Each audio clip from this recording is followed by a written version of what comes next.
Good day, brothers and sisters. Shalom. Assalamu alaikum. It's great to be back with you here on Points of Light Radio, as I always say, and continuing this journey of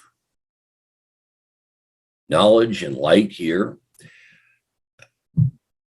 My guest for this particular segment of Points of Light Radio is a gentleman named Tony Muhammad. He's the past Grand Master of the John G. Jones Grand Lodge of California, ancient and accepted Freemasons. Mr. Muhammad is also a Shriner and holds the 95th degree in the Order of Primitive Rite. This is interesting, isn't it? Because I thought there were only 33 degrees in Freemasonry. So there's something we will definitely be talking about today, isn't it? Now, he's also held various offices within the Masonic order. But today, he's here to shed some light on not just Freemasonry in general, but also on the history of the Order of Primitive Rite, as well as some of the history of, shall we say, Freemasonry within the government. Oh, okay. Those of you who are trying to put on a tinfoil hat here, get them off now. Okay, but I can tell you on a personal level, I've wanted to interview a Shriner for quite some time now. I don't know whether there'll be time to speak of that today, but I will definitely try to get him to come back on and shed some light on the Shrine, because we've all seen the Shriners around, and that is definitely a very interesting appendant body of Freemasonry. But I really do want to know something about this Order of Primitive Rite, don't you? To give you some background that I've had, and I'm going to tell you right now, honestly, I'm quoting right from Wikipedia, just before anybody calls me out on this, I'll admit it. The Ancient and Primitive Rite is also called the Order of the Ancient and Primitive Rite of Memphis and Misram. It was first popularized by John Yarker. It is generally considered clandestine, shall we say, by Masonic organizations within the United Grand Lodge of England framework. John Yarker's Ancient and Primitive Rite grew out of the Rite of Memphis Misram, which itself was a combination. It was formed in 1881, and of the Rite of Memphis and the Rite of Misram, both of which appear in France at the beginning of the 19th century. Very interesting. Now, I'll let my guest, as I said, I'll let him expand a little further on this. But I had an interesting phone conversation with him earlier today. What I love best about Mr. Muhammad is his desire and commitment for the further learning and the preservation of the history, as well as the esoteric teachings of Freemasonry. So some of those things, those ideas really line up with the goals of Points of Light Radio. This is what I love, right? Given his Masonic resume, I'm sure he'll shed a lot of light on Freemasonry. I honestly can't wait to talk to him. So let's have Mr. Muhammad shed some light, not just only on the Order of Primitive Rite, but also on some of the other parts of this and history of Freemasonry, shall we? But are you still searching for the light? Are you still hungry for knowledge? Then why don't you just trim your lamp and follow me after this.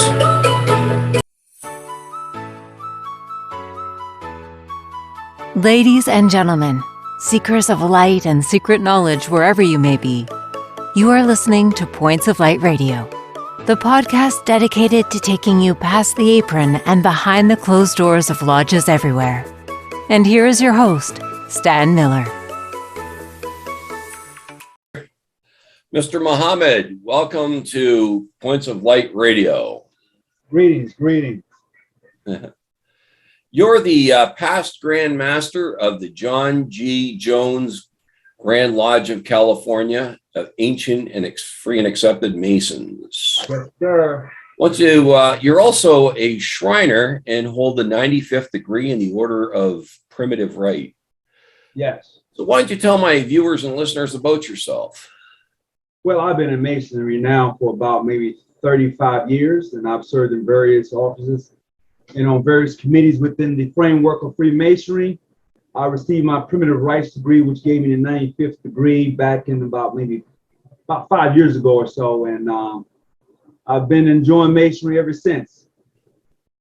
Well, now this is interesting. Now tell us about the Order of Primitive Rite. Now let's talk about that. What exactly is that? Okay, so the Primitive Rites is another extension of Freemasonry. As a matter of fact, if you look into the Scottish Rite body of Freemasonry, you will find a lot of things that was taken from there, from the Primitive Rites, and added to the Scottish Rite. So in my own understanding, from what I've enjoyed about it in my own reading, is that Primitive Rites is more of an esoteric side of Freemasonry that really dives deep into a better understanding of Freemasonry. Okay, now I have noticed recently online as well, Facebook, that there is this push to, shall we say, recapture some of the esoteric parts of Freemasonry. Right. Now, why is that? Because what happened many years ago, when people actually flooded into Freemasonry, it became more of a social club, more of a social organization. So a lot of the esoteric teachings, a lot of the things that Manly P. Hall was involved in, those things sort of died out. And now there's a resurgence of that. And people are looking to the mysteries side of Freemasonry because of some of the movies and books that have come out. So it really gathered up a lot of the interest that we have now in Freemasonry. So I guess you would be one of the ones that would say you didn't like those day-long degrees that some of the Masonic lodges, I understand, were offering members. That No. My organization jurisdiction preferred doing the degrees according to what we call ancient customs, meaning you will go through the degrees one at a time. We're not going to rush you. In our jurisdiction, usually takes you about maybe a year to become what we call a Master Mason, where you're going through the first 2 degrees and then you have your 3rd degree of a Master Mason. So it usually takes you about a year. Where in some other jurisdictions, they usually take less than that. So what's this 95th degree of the order of, like? Well, I understood there was like 33 degrees to, like, at least going through to the Scottish Rite. Well, there's the Scottish Rite body, which only contains 33 degrees of the ancient accepted Scottish Rite. That is absolutely right. But when you look at other Masonic rites, there's actually 306 degrees. There are more degrees of rites out there that are not practiced here in the United States, but in other countries they are. Okay. Now, what are the qualifications for membership in the Order of Primitive Rite? Well, it varies. It varies from jurisdiction to jurisdiction. Some jurisdictions require you to be a 32nd degree Scottish Rite Mason. Some prefer that you be a 33rd Scottish Rite Mason. Some just prefer that you be on the Scottish Rite side of Freemasonry, practicing that Scottish Rite side of Freemasonry. It just varies from jurisdiction to jurisdiction. But how many degrees are there then to the Primitive Rite? Well, from what I know individuals that have 100 degrees, and within the Primitive Rite body. That's as far as what I know. But I also, on the other hand, know of individuals who claim to have had 306 degrees, which is a complete circle. Okay. Now, is there a ceremony for each degree? Is there? There's a ceremony for, let's say, a block. You don't go through the degrees such as like 33, 34, 35, 36. There's like a block of degrees. Like it'll go from 33 to 45 or 33 to 40. Something. It just depends on jurisdictions and how they want to work that. Okay. Well, what drew you, first of all, to Freemasonry? Oh, just the brotherhood itself, understanding the deepness of brotherhood. And I'll tell you a story. It's sort of funny. I remember as a kid, I'm from Mississippi, and I remember Trent Lott, who's a 33rd degree Mason. He was on TV one day, and he was speaking in regards to a gentleman that he knew who was kind of caught up in a situation. And he said, before I would let my brother fall, I would make sure that he's taken care of. So I was like his brother. And so I dug further into what was actually happening at the time. And mind you, I'm just a teenager who's just hearing things in regards to Freemasonry. And I was like, wow, you mean to tell me this guy was willing to sacrifice his career for this gentleman that he called his brother? What type of organization does that or have membership like that? And they come to find out it was the Freemasons. But was it in your family? No, well, yeah, my aunties, a lot of the females in my family were Eastern Stars. Okay. You know, I later found that out after I became a Master Mason. I was at my grandmother's home one day and she had her book out, you know, and I went over to pick it up. She's like, no, you don't do that. And I was like, do what? That book, you need to put that down. And I was like, Grandma, I'm a Mason. She's like, what? And she gave me the biggest hug, the biggest smile. We had the greatest conversation in regards to being a Freemason Eastern Star. She said, baby, you can go ahead and pick that book up. Yeah. Well, you did say that you were the past Grand Master of the John G. Jones Grand Lodge of California. Now, let's discuss John G. Jones. Okay. Well, John G. Jones, he was originally started off as a Prince Hall Mason, and he's the founder of Shrindom amongst African Americans. And once he was expelled, suspended, there was supposed to have been a trial in regards to him being a Prince Hall Mason, and whatever happened. I don't know all of the legitimates that's in that trial that actually in detail. But according to Prince Hall history and what they've said in regards to him is that he was expelled and suspended. However, in the same breath, he was what we call the most puissant sovereign grand commander of the ancient and scepter Scottish Rite. And at that time, during that period in history, he was over the Scottish Rite body. So there was a gentleman by the name of William Gray who was from Washington, D.C. They, along with other Masons, organized St. John's Grand Lodge, ancient free and accepted Masons out of Chicago. And from there, it gave birth to the ancient free and accepted Masons, really amongst African Americans. Although that last name, ancient free and accepted Mason, had been associated with many other jurisdictions before. Okay. Now, you also indicated you'd like to discuss Freemasonry and government. Oh yeah, that's a good this is interesting. I want to hear about. There are many who's going to want to hear about this. Well, let me give you a story, a true story. So we all know about the impeachment of President Clinton, but if you look at the background of those who were selected to serve on his impeachment committee, most of them, 80% of them, was Masons. And Clinton is a Demolay, yeah, he's a Demolay. Yes, he was. That's right. He's in their Hall of Fame. So Trent Lott was the Republican that selected the committee to serve on the impeachment of Clinton. Okay, that's interesting. Yeah. And so I thought you were going to say they were trying to take over the world, like everybody said. No, it's not that. But I would tell you this: in the framework of Freemasonry, a lot of Freemasons, and this is true, they work in different areas of the government, and that gives that thought that they're trying to take over the world. Freemasonry is not built that way. Yes, there's a brotherhood, a strong brotherhood amongst the craft, but it's not built that way. Because Freemasons, they have jobs in many areas in their framework, but it's not built that way. No. Now, you also said you were a Shriner. Maybe because of time constraints, we don't have time tonight, but will you promise to come back and talk about the shrine? Because I've been dying to interview a Shriner. And I just think... Oh, yeah. You know what? Most people would say, well, you know what? There's a lot of secrets in Masonry, blah, blah, blah. There is. The thing is, most people don't want to talk about it. I'm pretty open with it. I mean, you know, there are some things I can and can't share because of my jurisdictions and my obligation. That's to be honestly true. However, I'm not the one to shy away from a good conversation. Good, good, good. Now, I've also heard it said that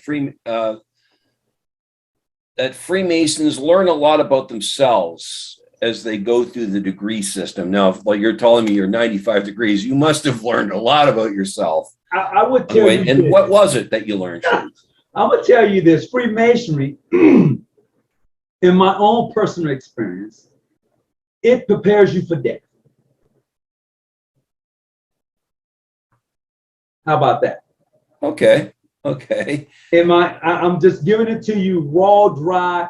It does. I mean, many people can say a lot of things, but I'm giving you the truth from my own personal experience. If you really want to dive into Freemasonry, it prepares you for that. It really does. In what way? Because then, in a way of the initiation rites through the degrees for which you go through, and how you're prepared to go through those degrees. It's preparing you for a journey beyond where you're at right now. Okay, because like I do know, well, for instance, that the Freemasons will often, there's Masonic funerals and things like that, but this goes even beyond that. Like I've seen them with their funerals and things like that. But yeah, I've done Masonic funerals, the whole bit. But I would tell you, and I'm honest, it does. It prepares you for death. It prepares you because of how it's structured in the degrees that you go through. It does that. If you pick up any Masonic book, you can go buy these books and you can read it for yourself. In every degree in Freemasonry, it prepares you for a part where you participate, where you play the part of being dead. Okay. Well, but do you find that the Order of Primitive Rite, as well as some of the other things you've done, dependent bodies of Freemasonry, has it really enriched that Masonic experience that you've had? It has. I mean, what primitive rites have done, you can actually do this in your Scottish rite. But what primitive rites does, it actually shed more detailed light on your Scottish rite when you go into those previous degrees, such as the 32nd, the 33rd. All of those degrees have a basis that is in the primitive rites, but the primitive rites shed, in my own personal experience, more light on those particular degrees that you may have. Okay. And what do you really feel, though, that Freemasonry has done for you, shall we say, beyond preparing you know, I had that same question with another Masonic brother of mine named Christopher Tay. He's over our Royal Arch Mason, and he asked me the same thing. He said, man, what have Freemasonry actually done for you that you could not have done for yourself? And I told him, well, that's for each person to answer. That's each person's experience. And as far as my experience, I have come across great men of great value that hold fast to their obligation that they give to you. Unlike in most circumstances, you come across people and they'll say, yeah, they give you a handshake, a nice strong grip, but do they really mean what they say? Now, occasionally I'll come across Masons that I'd rather not even associate with, but let the truth be told, my total experience is that the people who I've come across in my experience have said these people, these individuals are men about their words. If they tell you they're going to do something, they are really going to do it because they understand the oath and obligation that they have taken extends far beyond their own jurisdiction or their own grand lodge. Okay. But so you've been in, how long did you say you were in now? Over about 35 years. 35 years. What in all of that time are you most proud of in your Masonic journey? I would say two things that has just recently happened. About 3 or 4 years ago, I had the opportunity, along with some of my other Masonic brothers, to go to the home of the Honorable Louis Farrakhan. And we were able to initiate him into Freemasonry.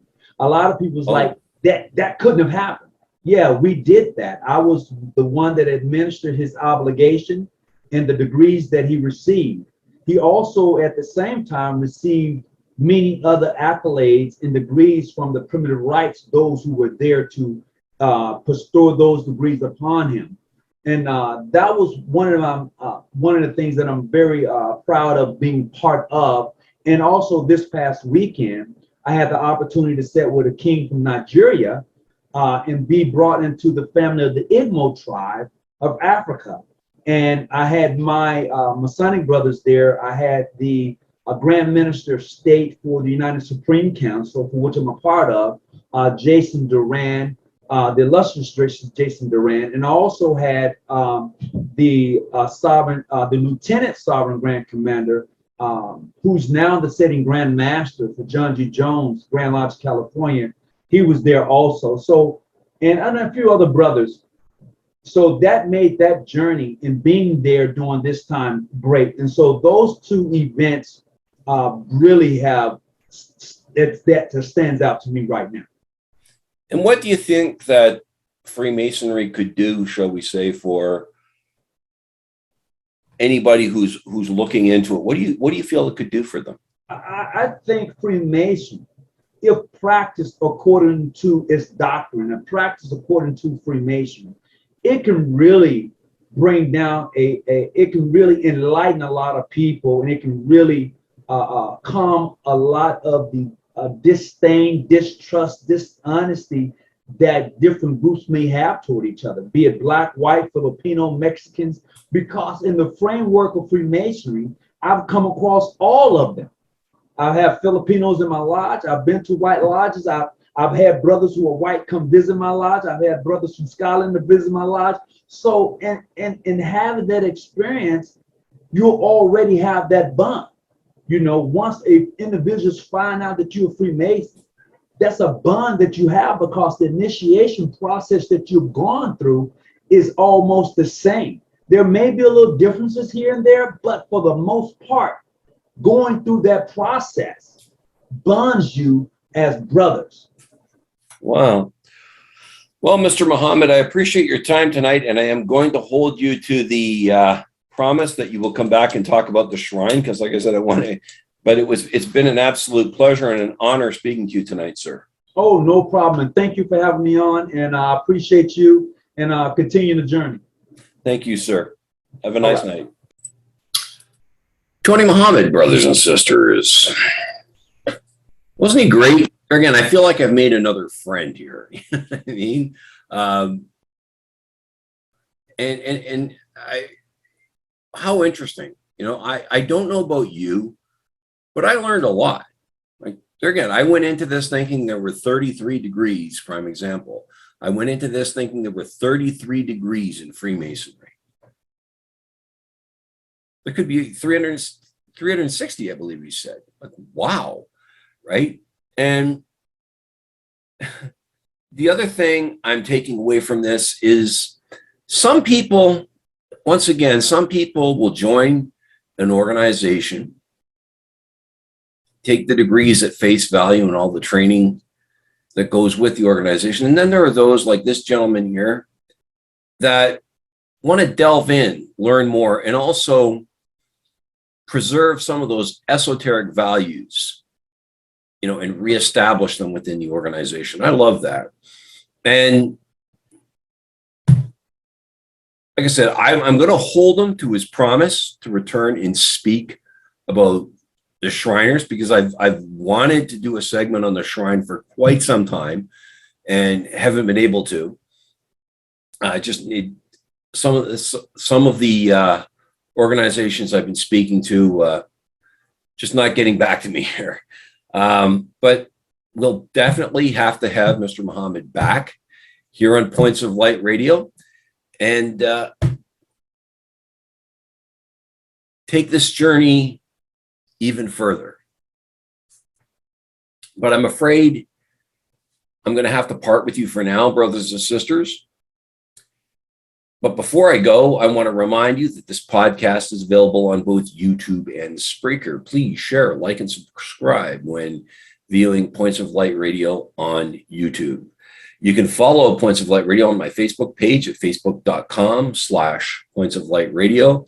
You can see my Twitter handle, which is at PO Light Radio. You can see the link to my Spotify channel, as well as my Points of Light radio store, where you can go and purchase some of the stylish merchandise from from Points of Light Radio, as well as some other fraternal merchandise on there. But brothers and sisters, as I always say, it's been a pleasure fellowshipping with you. And until we meet again, just step into the light.